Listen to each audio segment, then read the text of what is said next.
이전 성경 봉독하실 때에 마태복음 14장 1절에서 4절 말씀까지 박지미 집사님 나오셔서 봉독해 드리겠습니다. 다 같이 기립하셔서 하나님의 말씀을 봉독하시겠습니다.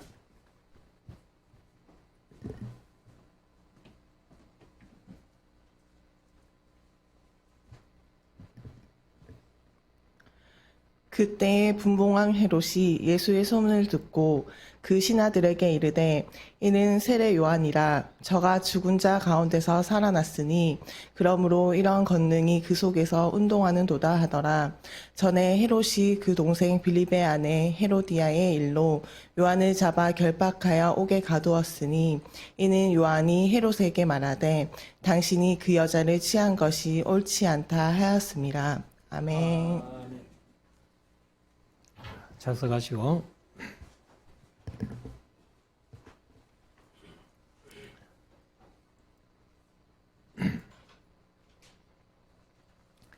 이제 우리 말씀을 묵상하는 시간인데요.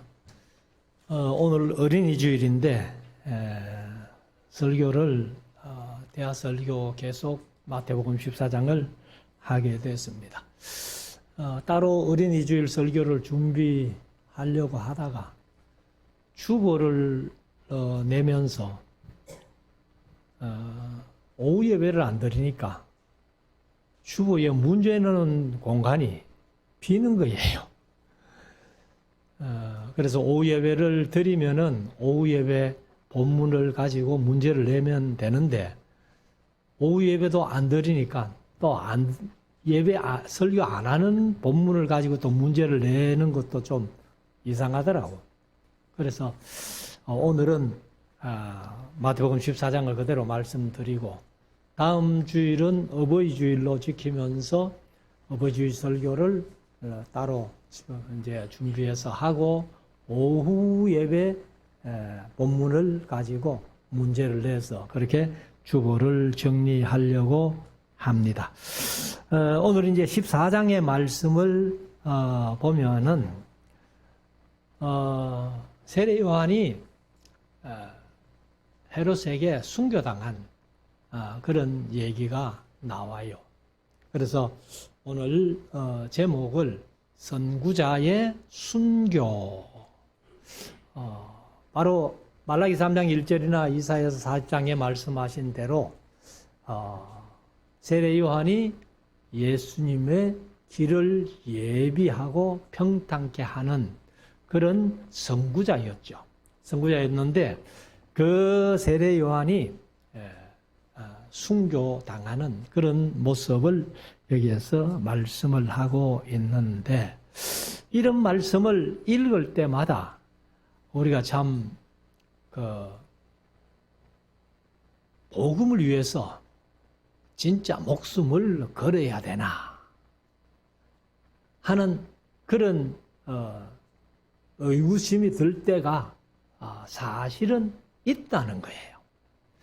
그렇지만은 우리가 복음을 위해서 순교한다 할지라도 그 이후에 하나님께서 엄청난 상급으로 갚아 주실 것이기 때문에 그래서 제가 강의를 하면서 가끔 세상에서 제일 귀한 것이 뭐예요? 생명이에요. 그래서 강의를 하면서 가끔 세상에서 제일 귀한 게 생명이죠. 예수님이 말씀하신 대로 생명은 천하보다 귀하다고 했으니까 그러면 천하보다 귀하다면은 생명보다 귀한 게 있습니까? 없습니까? 이제 이렇게 유도해서 좀 질문을 합니다. 하면은 대부분이 다 천하보다 귀한 생명이기 때문에 생명보다 귀한 것은 없다. 이렇게 대답을 합니다. 그래서 우리가 지금 가지고 있는 이제 찬송가 492장을 보면은 나의 영원하신 기업 뭐보다 귀해요? 생명보다 귀하다. 나의 영원하신 기업 생명보다 귀하다. 그럼 생명보다 귀한 게 있다는 거예요. 그럼 영원한 기업이 뭐예요? 바로 천국입니다. 천국. 우리가 육신적인 이 생명 아무리 잘 살았다고 해도 천국 못 가면 모든 것이 헛되다는 겁니다. 근데 육신의 이 귀한 생명, 천하보다 귀한 생명이라도 바쳐서 천국 갈 수 있다면은 그것이 훨씬 더 귀한 복이라는 거죠.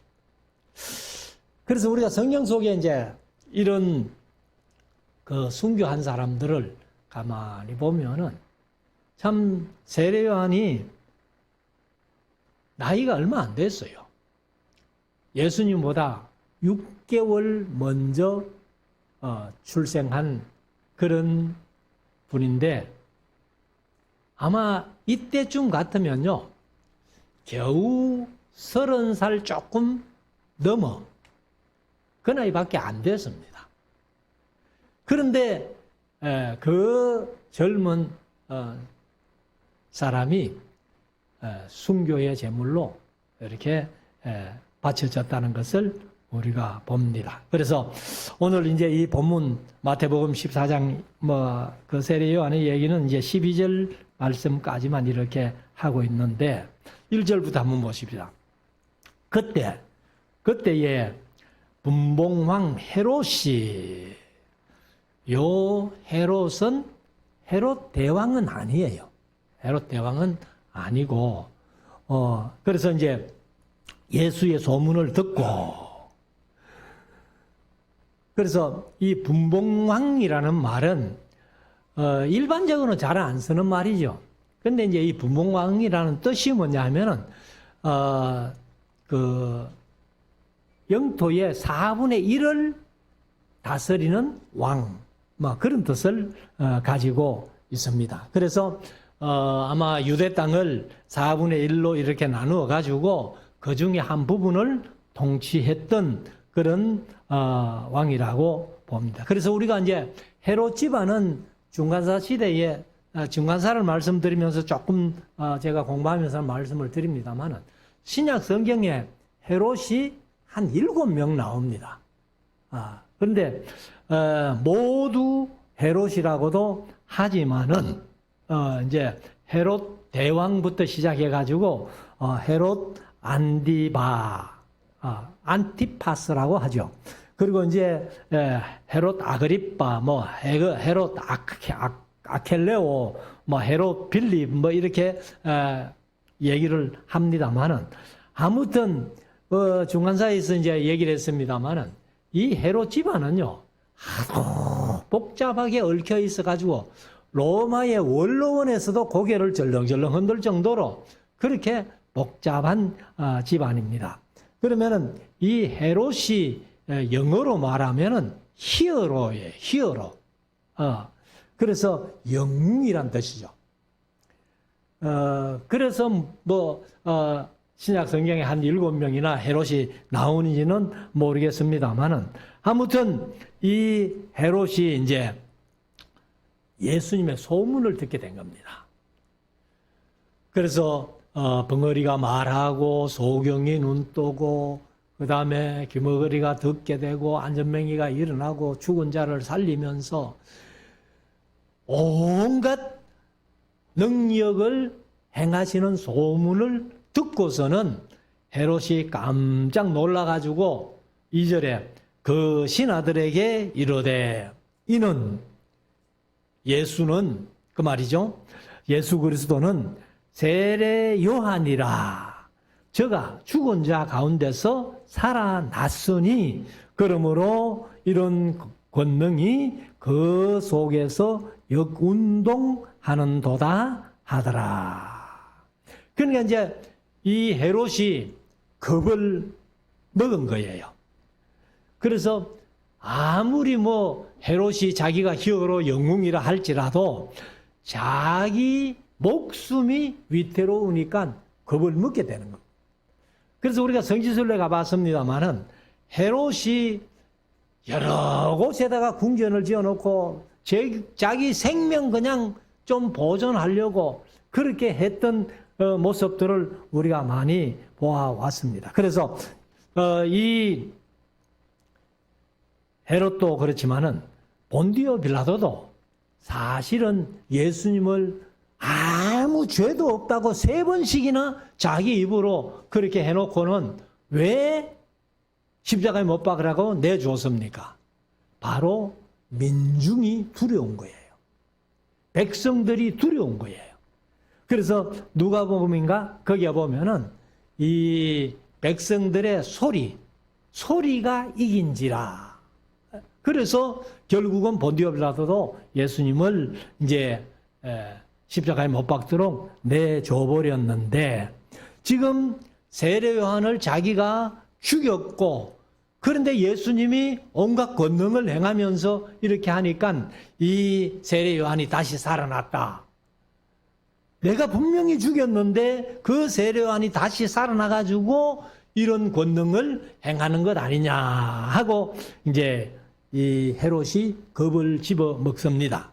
자, 3절.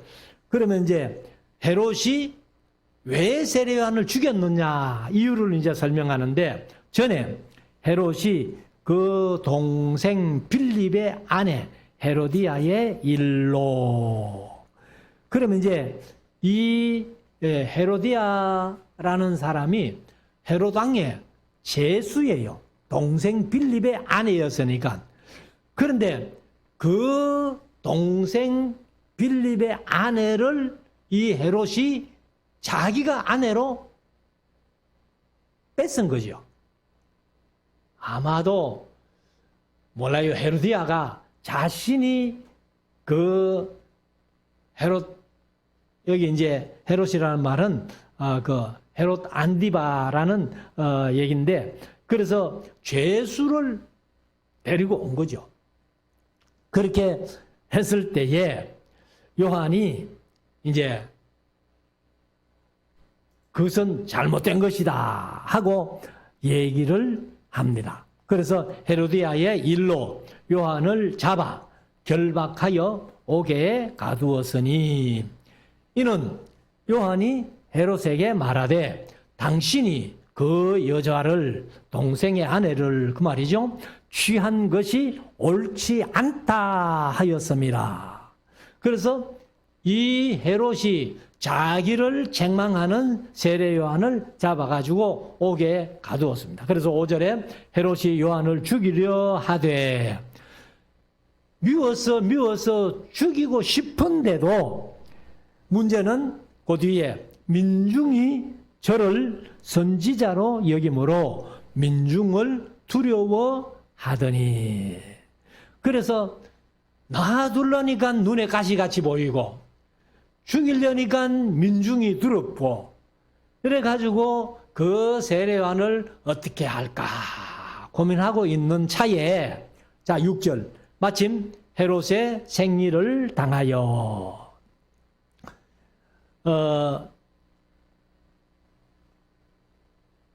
세상에서 보면은 가끔 성경에도 그런 얘기가 나옵니다만은 잔치 끝에 불행이 오죠. 에스더서에 보면은 그 아수에로 왕이 6개월을 잔치하고, 그리고 뒤풀이 잔치 일주일 할 때에 와스디가 폐위되고 하는 그런 이야기가 이제 에스더서에 나오죠. 그러면 여기도 보면은 헤롯이 생일 잔치를 거나하게 잘 했어요. 하면서 끝이 세례 요한을 목베는 그러한 엄청난 일을 하게 되는데, 생일을 당하여 헤로디아의 딸이 연석 가운데서 춤을 추어 헤롯을 기쁘게 하니.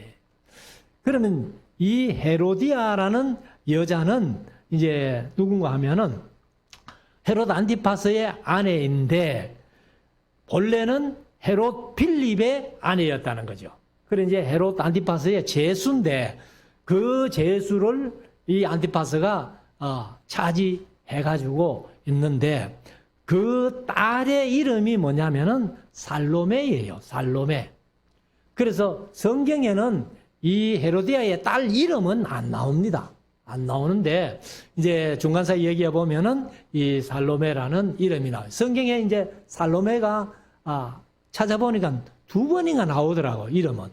근데 그 헤로디아의 딸 살로메는 아니고 다른 살로메를 2번씩이나 언급했던 그런 것들을 보는데 아무튼 이제 이 살로메가 얼마나 나이를 먹었는지는 모르겠어요. 그런데 이 살로메를 이제 헤롯의 생일 때에 잔치를 하면서 춤을 이제 추게 한 겁니다. 춤을 추게 했는데 그런데 이 춤값으로 이제 헤롯이 살로메에게 맹세를 하는 거예요. 7절 헤롯이 맹세로 그에게 무엇이든지 달라는 대로 주겠다. 허락하거늘. 개역개정은 약속하거늘 이렇게 했는데 아무튼 이제 딸이 춤을 추었고 그리고 헤롯이 기분이 좋아가지고 네 원하는 대로 무엇이든지 해줄게 하고 맹세하고 약속을 하니까 이 딸이 자기의 마음을 헤롯에게 얘기한 게 아니고 자기 엄마에게 쫓아간 거예요. 그래서 8절에 그가 제 어미의 시킴을 듣고 가로되 세례 요한의 머리를 소반이라는 것은 이제 요즘 우리로 말하면은 한 5봉쯤 되는 큰 쟁반을 얘기를 해요. 그래서 담아 여기에 내게 주소서 하니. 그래서 이 살로메가 자기 엄마 헤로디아에게 쫓아가서 이제 헤롯 왕이 소원 다 들어준단다 하니까 헤로디아가 그 살로메에게 세례 요한의 목을 이 소반에 쟁반에 담아가지고 이 자리에서 달라는 거예요. 근데 여기 이제 헤롯의 그 궁전이 하도 많기 때문에 어느 궁전에서 그렇게 했는지는 모르겠습니다만은 지금 이제 세례 요한이요 이 어디에 갇혀 있는가 하면은 지금은 요르단 땅입니다. 요르단 땅인데 마케루스라는 곳에 갇혀 있어요. 갇혀 있는데 그런데 이 세례 요한을 목배로 가는 시간도 아마 상당히 걸렸으리라고 봅니다. 그리고 세례 요한은 이제 이 목배임을 헤롯에게 당하고 시체는 마케루스의 장세가 돼요. 그리고 지금 세례 요한의 머리는 또 어디에 무덤이 있는가 하면은 이 시리아의 수도죠. 성경에 다메섹이라고 나오는 다마스커스에 그 회고 사건이 큰 게 있는데 그 사원 안에 세례 요한의 목무덤이 있어요. 그러면은 이 마켈루스에서 세례 요한의 목무덤까지는 구글로 직선 거리를 이렇게 재보니까 한 200km가 넘어요. 그래서 가끔 이제 넌센스 기도를 하면서 이 세상에서 키가 제일 큰 사람이 누구냐? 누구겠어요? 그게 세례 요한이라는 거예요. 왜? 목은 마케루스 다메섹에 있고 그 다음에 몸은 마케루스에 있으니까 그 거리가 한 200km가 넘으니까 막 세상에서 제일 큰 사람이다 이렇게 얘기를 하는데 아무튼 이제 그 세례 요한의 머리를 소반에 담아가지고 이 자리에서 달라 하니까 9절 왕이 근심하나 민중이 걱정이 돼가지고 여태까지 죽이지도 못하고 있는데 그런데 약속을 하고 맹세를 했으니까 그러니까 근심하나 자기의 맹세한 것과 그 함께 앉은 사람들을 인하여 주라 명하고 그러니까 뭐 간단하죠. 그냥 그래 뭐 세례 요한 목 잘라가지고 갖고 와 이러면 끝나는 거죠. 그래서 이제 아마 그 헤롯이 있는 자리가 어딘지는 제가 정확하게 모르겠는데 아무튼 예루살렘에서도 그게 20 몇 킬로인가 직선 거리가 그렇더라고. 근데 사해를 건너가야 되기 때문에 사해를 돌아가면은 훨씬 더 먼 거리라는 거예요. 그래서 아무튼 세례 요한의 목을 잘라 왔습니다. 그래서 10절 사람을 보내어 세례 요한을 옥에서 목베어 그 머리를 소반에 담아다가 여아에게 주니 그가 그 여아에게 주니 그가 제 어미에게 가져가니라. 그러면 헤로디아는 왜 세례 요한의 목을 달라고 했을까 하는 건데, 사실은 이 헤로디아가 자기 남편 두고 자기 우리 이제 한국말로 하면 아주버니 아니에요. 거기에 시집 간 것은 아마 헤로디아가 좋아했기 때문에 아마 그런 것 같거든요. 그렇기 때문에 세례 요한이 그 헤롯을 보고 헤로디아를 취하는 것이 잘못이다 하고 하니까 아마 헤로디아에도 이 세례 요한을 많이 미워했던 것 같아요. 그러니까 그 목을 달라고 그렇게 살로메에게 시켜서 세례 요한을 목베어 왔는데 12절 요한의 제자들이 와서 그 시체를 가져다가 장사하고 가서 예수께 고하니라.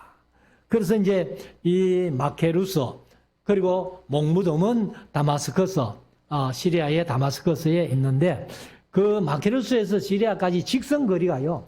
아까 200km가 넘는다 그랬는데 정확하지는 않습니다. 구글 어스로 해보니까 225km나 떨어진 그런 곳에 목무덤이 장사되어 목이 장사되어 있는 목무덤이 있습니다. 자, 그리고 이제 13절에 가면은 이제 다른 얘기인데 오병이어 사건을 얘기를 하고 있습니다. 예수께서 들으시고 세례 요한의 죽음을 들으셨다는 거죠. 배를 타고 떠났사 따로 빈 들에 가시니 무리가 듣고 여러 곳로부터 걸어서 쫓아간지라. 예수께서 나오사 큰 무리를 보시고 불쌍히 여기사 그 중에 있는 병인을 고쳐 주시니라. 그래서 이 이제 넓은 들로 갔다 이렇게 했는데 이 들이 바로 베세다예요. 갈릴리 호수 바로 인근에 있는 그런 베세다인데 15절 저녁이 되매 제자들이 나와 가로되 이곳은 빈 들이요 때도 이미 저물었으니 무리를 보내어 마을에 들어가 먹을 것을 사 먹게 하소서. 이것도 지금 제자들이 잘못된 소리를 하는 거예요. 이 무리를 보내가지고 배가 고프니까 사 먹으라 이렇게 부탁을 하라는 건데 사실 지금 우리가 잘 아는 대로 이때 여자들 아이들 외에 장정만 5,000명이에요. 5,000명이 한꺼번에 나가가지고 빵 살려고 하면은 무슨 빵 공장이 있는 것도 아니고 가정에서 좀 이렇게 빵 몇 개 구워가지고 파는데 5,000명이 나가가지고 여자들 아이들 다 하면은 아마 10,000명 훨씬 넘었을 건데 그 사람들이 다 사 먹을 수도 없는 거예요. 그래서 아무튼 이제 자기들이 알아서 뭐 사 먹든지 말든지 하면서 예수님께 얘기를 했더니만은 16절 예수께서 가라사대 갈 것 없다. 너희가 먹을 것을 주어라. 다른 복음서에 보면은 빌립을 시험했다. 이렇게 말씀을 하고 있습니다. 그러니까 이 많은 사람들을 다 먹으려면 200데나리온도 모자랄 텐데요. 그렇게 이제 빌립이 얘기했던 것을 우리가 보는데 17절 제자들이 가로되 여기 우리에게 있는 것은 떡 5개와 물고기 2마리 뿐이니이다. 그러면 이제 우리가 흔히들 뭐 보리떡 5개, 물고기 2마리 요게 한 어린 아이의 한 끼 식사인 것 같아요. 그런데 이 어린 아이가 그냥 예수님께 그 보리떡 5개 물고기 2마리를 내놓았다는 겁니다. 사실 아이들 같으면 자기가 먹기 위해서 챙겨온 건데 자기가 먹으려고 하지 예수님께 내놓을 수 없잖아요. 근데 이 어린아이가 내놓았다는 겁니다. 그래서 18절에 가라사대 그것을 내게 가져오라 하시고 예수님이 보리떡 5개 물고기 2마리를 받아 가지고는 무리를 명하여 잔디 위에 앉히시고, 다른 복음서에는 50명씩 100명씩 이렇게 앉혔다는 겁니다. 그러니까 보리떡 5개 물고기 2마리 가지고 100명씩 50명씩 이렇게 앉혀가지고 여자와 어린아이들 외에 5,000명, 장정만 5,000명인데 어떻게 먹이시려고 그렇게 생각할 수가 있습니다만은, 그래서 물고기 2마리, 떡 5개와 물고기 2마리를 가지사 하늘을 우러러 축사하시고, 축사하셨다는 말은 뭐 기도했다 그 말이죠. 감사의 기도를 하시고 떡을 떼어 제자들에게 주심에 제자들이 무리에게 주니 다 배불리 먹고 남은 조각을 12바구니에 차게 거두었더라. 이게 이제 이 5,000명, 장정만 5,000명, 여자 아이들까지 뭐 10,000명이 훨씬 넘는 그런 인원을 물고기 2마리, 보리떡 5개 가지고 옷 다 먹이고 남은 부스러기를 주워 모았더니만은 12광주리. 자, 21절. 먹은 사람은 여자와 아이 외에. 근데 여자와 아이 외에 하면은 아이들이 더 많겠죠. 그러면 장정보다도요, 여자 아이들이 훨씬 더 많을 거예요. 그래서 5,000명이나 되었더라 이렇게 말씀을 하고 있습니다. 그리고 이제 22절에 가면은 또 이제 다른 사건을 얘기를 하는데, 예수께서 즉시 제자들을 재촉하사, 그러니까 베사다에서 이제 오병이어의 기적을 행하시고 나서 제자들을 보고, 그때 날이 저물었다 그랬잖아요. 저물었으니까 빨리 너희들이 배 타고 갈릴리를 건너가라 하고 이제 재촉을 하사 자기가 무리를 보내는 동안에 배를 타고 앞서 건너편으로 가게 하시고, 무리를 보내신 후에 기도하러 따로 산에 올라가시다. 근데 뭐 베세다에서 보면은 그 산들이 주위가 사실은 다 산이에요. 근데 뭐 어디로 올라가셨는지는 모르겠지만은 아무튼 이제 올라가셔가지고 저물매 거기 혼자 계시더니, 제자들은 배 타고 갈릴리로 횡단해서 건너가고 예수님은 혼자 계시는데, 가만히 보니까 예수님께서 24절 배가 이미 육지에서 술이나 떠났어 이렇게 얘기를 하는데, 수가 많은 그런 뜻이에요. 그리고 리가 얼마인가 하면은 이제 스타디온, 요한계시록 가면 이제 스타디온이라는 얘기를 하는데 1스타디온이 몇 메다인가 하면은 192m예요. 그러면 배가 상당히 갈릴리 호수 중간으로 멀리 갔다는 얘기예요. 그래서 떠나서 바람이 거슬림으로 인하여 물결을 인하여 고난을 당하더라. 그러면 갈릴리가 사실 이렇게 좀 둥그리하게 생겼는데 거기에 이게 이제 그 호수잖아요.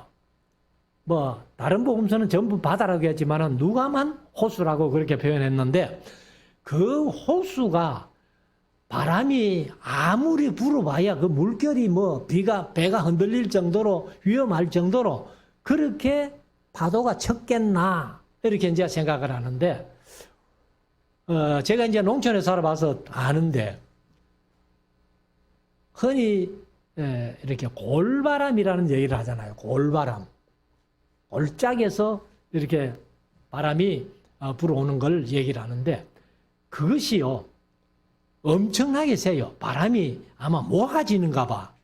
그래가지고 이제 바람이 불면은 뭐 겨울에 이제 찌개 지고 나무하러 가가지고 한지 매가지고 바람이 불면은 시계가 막 흔들릴 정도로 몸이 넘어질 정도로 그렇게 불 때도 있는데 사실 갈릴리가요.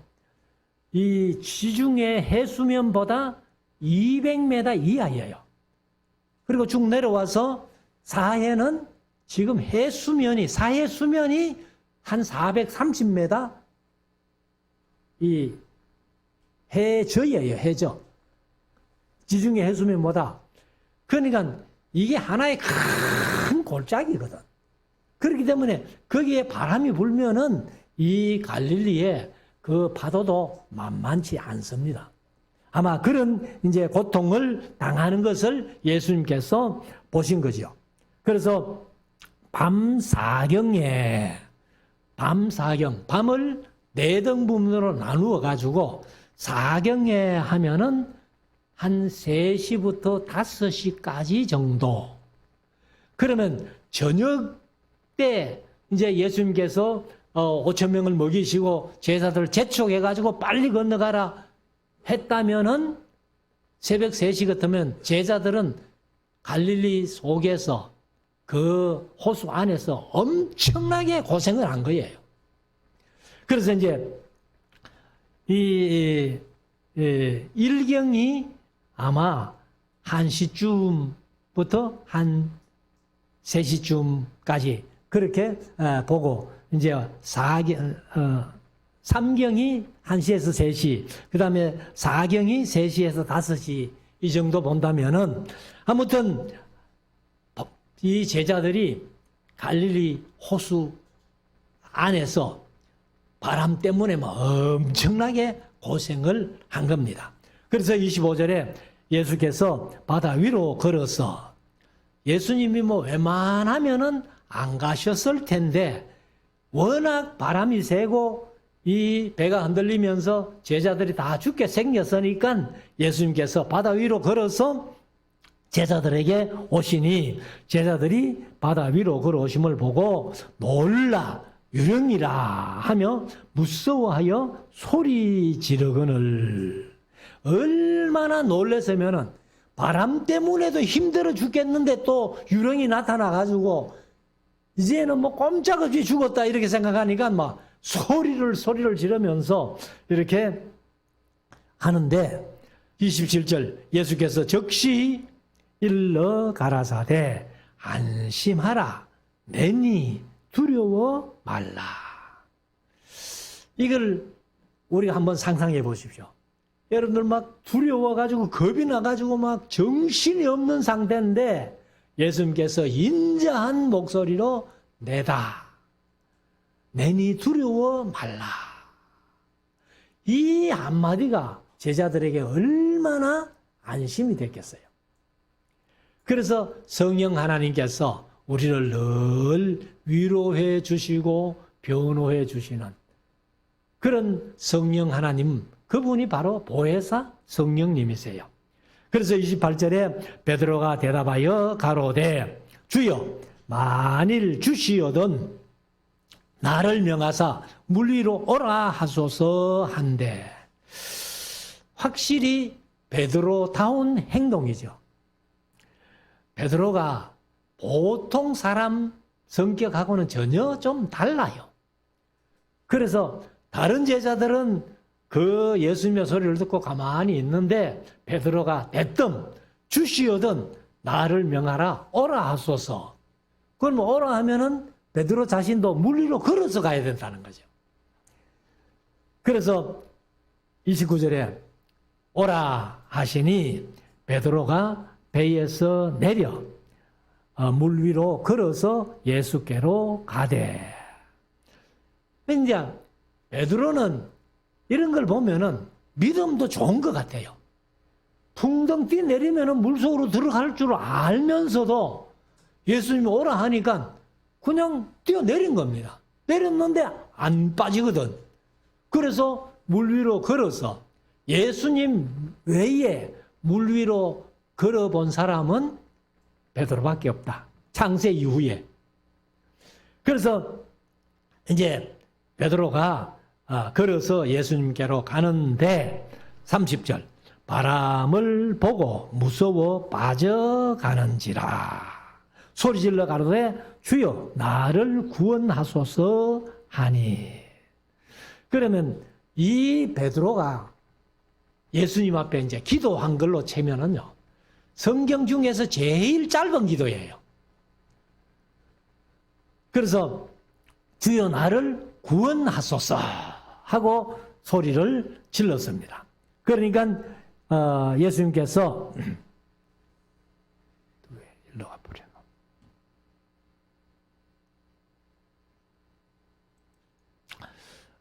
예수님께서 이제 말씀을 하십니다. 31절. 예수께서 즉시 손을 내밀어 저를 붙잡으셨으며 가라사대 믿음이 적은 자여 왜 의심하였느냐 하고. 그럼 이것이 이제 베드로의 믿음이 사실 바다로 뛰내릴 때는 대단한 믿음이었는데 예수님을 보고 갈 때에는 괜찮았어요. 그런데 바람이 세게 불어가지고 예수님과 베드로 사이에 풍랑이 아마 이렇게 일어서 예수님이 보이지 않으니까 두려워하고요. 그 믿음이 의심이 생긴 거예요. 그래서 그냥 빠져 들어간 겁니다. 그러니까 우리의 믿음도 어떤 경우에라도 처음 믿음 그대로 우리가 가질 때에 이적과 기사도 일어난다. 그래서 예수님께서 말씀하실 때에 너희 믿음이 겨자씨만큼만 있으면, 지난 주일날 겨자씨 얘기를 했기 때문에 겨자씨 여러분들 보셨죠? 씨 중에 작은 씨예요. 오만한 믿음만 있어도 이 산을 옮기고 바다에 빠져라 하도 이루어질 것이고, 또 누가 보면은 이 뽕나무대로 뽑혀서 바다에 심기를 할 때도 심겨진다. 이렇게 말씀을 하시는 겁니다. 그래서 우리가 이 믿음이 겨자씨만한 믿음, 전혀 의심 없는 믿음이 될 때에는 이런 역사도 일어난다는 것을 말씀을 하십니다. 그래서 이제 베드로를 손을 잡아 구원해 주시고 32절 배에 함께 오르매 베드로와 같이 올라갔지요. 바람이 그치는지라. 배에 있는 사람들이 뭐 12제자밖에 없잖아요. 다른 사람 없죠. 제자들 보고 빨리 이제 저기서 건너가라 했으니까. 그런데 배에 있는 사람들이 예수께 절하며 가로되 진실로 하나님의 아들이로소이다 하더라. 그래서 이렇게 예수님을 따라다니면서 예수님의 이런 능력을 다 본 사람들이라도 나중에 가면은 다 예수님을 배반하고 떠나간 그런 사실을 우리가 봅니다. 자, 34절. 저희가 건너가 게네사렛 땅에 이르니. 그래서 이제 베세다에서 배를 타고 게네사렛까지 가려면 이래 정통으로 질러가는 건 아니에요. 조금 게네사렛이 가버나움에서 한쪽으로 있기 때문에 그렇게 이제 밤새도록 이 제자들은 배에서 고생을 한 겁니다. 그리고 이제 게네사렛 땅에 갔더니만은 35절 그곳 사람들이 예수신 줄을 알고 그 근방에 두루 통지하여 모든 병자를 예수께 데리고 와서 마지막 36절 다만 예수의 옷 가에라도 손을 대게 하시기를 간구하니. 내 고쳐달라는 소리 안 할게요. 예수님 옷자락에 손만 한번 대도록 해주세요. 막 이렇게 한 것 같아요. 예수님 옷가에 손을 대가지고 고침받은 여인이 있잖아요.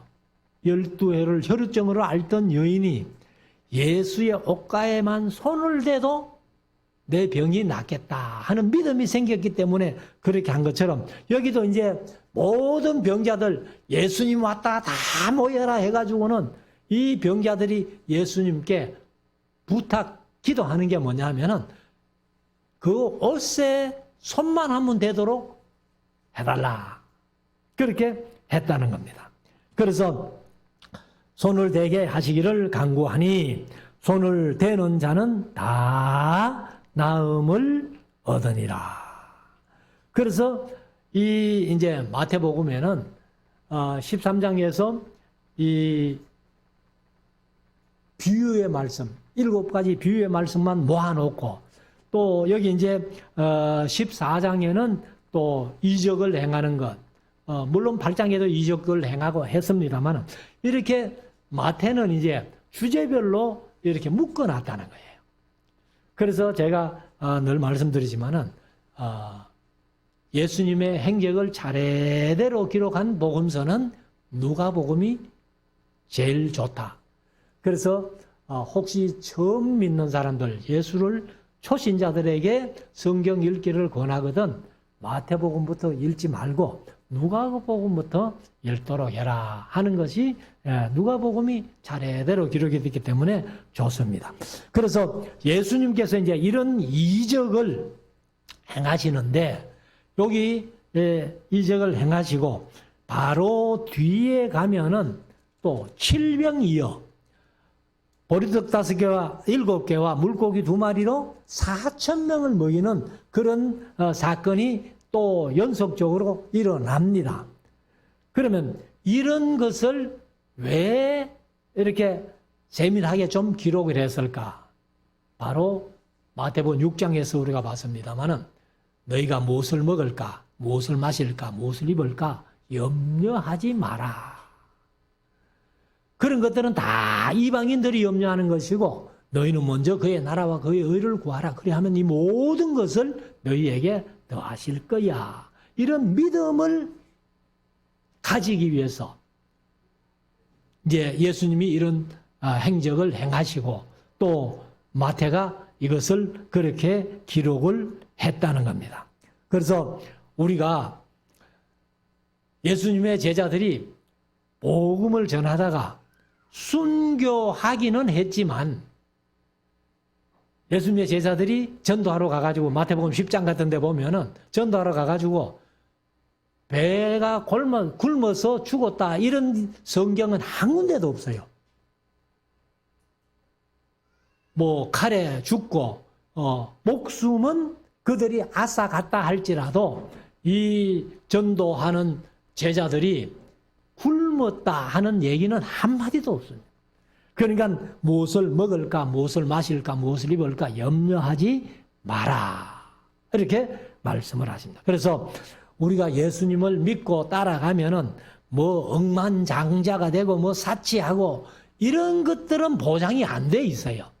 그렇지만은 최소한도 너희가 무엇을 먹을까, 무엇을 마실까, 무엇을 입을까 염려는 안 해도 되도록 하나님이 역사하신다는 이 사실을 우리가 마음속에 새겨서 우리들도 염려 없이 이 세상을 믿음으로 자신 있게 살아가는 우리 모두가 될 수 있기를 주의 이름으로 축원합니다. 기도드리겠습니다.